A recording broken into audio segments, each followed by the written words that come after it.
guys, let's make a sourdough starter. It's not that complicated and it really only takes a bit of time and consistency, and you'll have a bubbling starter in a week or so.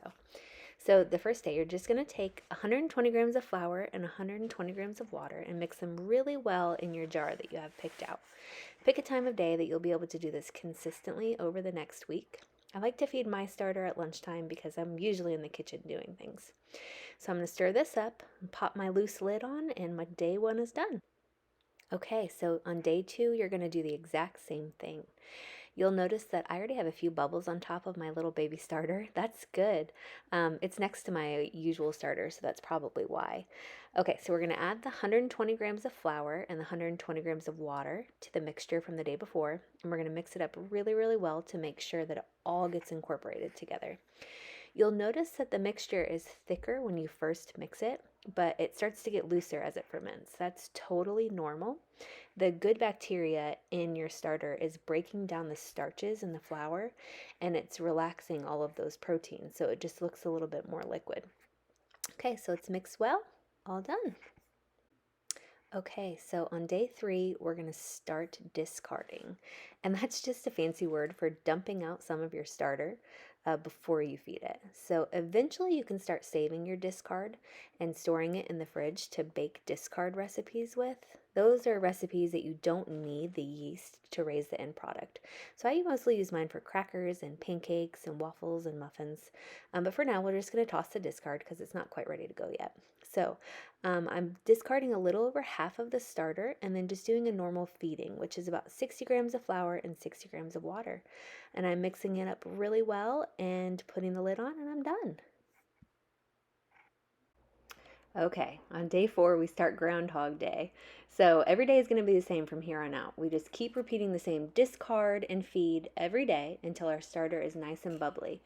You're going to start noticing probably some gray liquid on the top, like mine has, or a pretty strong vinegar smell. That's totally okay. Just keep discarding and feeding, and it'll all balance out. So you'll notice that my jar is starting to get a little bit messy on the sides. That's okay. I usually switch out jars once a month unless it gets really bad. Sourdough starter is really hard to clean once it's dried, but it doesn't go bad. Those bacteria in the starter will keep it from spoiling. So I just mix it up really well, pop my lid on, and I'm good to go. Okay, day five, same thing again. So I have some bubbles on top of mine, which is good. You should be seeing some bubbles on top. We're just going to keep it up with the discard and feed. If you don't see bubbles on top, not a big deal. Just keep going. Your starter is not broken. I promise if you just keep going for the full 7 days, you should start to see some action and just some activity with those bubbles on top. So same feed, 60 grams flour, 60 grams water, stir it up, pop your lid on, and you are done for the day.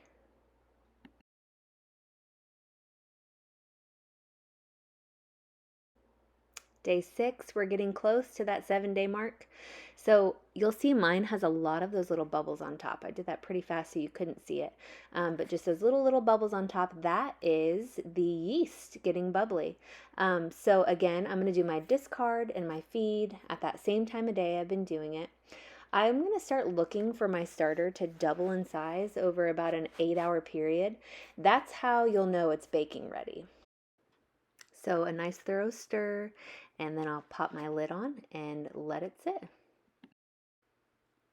Day 7, we made it. So this is about 24 hours later on day 7. It's looking pretty bubbly. If I would have checked my starter around the 8-hour mark, I probably would have seen that it would have doubled in size.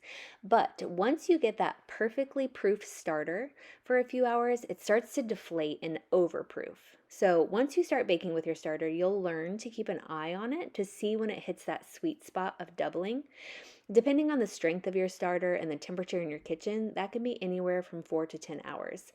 I like to put a rubber band around my jar right at the line where the starter level is so I can easily see when it's doubled. Okay, we did it. You should have a bubbly, happy starter made from scratch from your very own wild yeast in your own kitchen. If you don't, just keep feeding, but from here you just maintain and then it'll be baking time.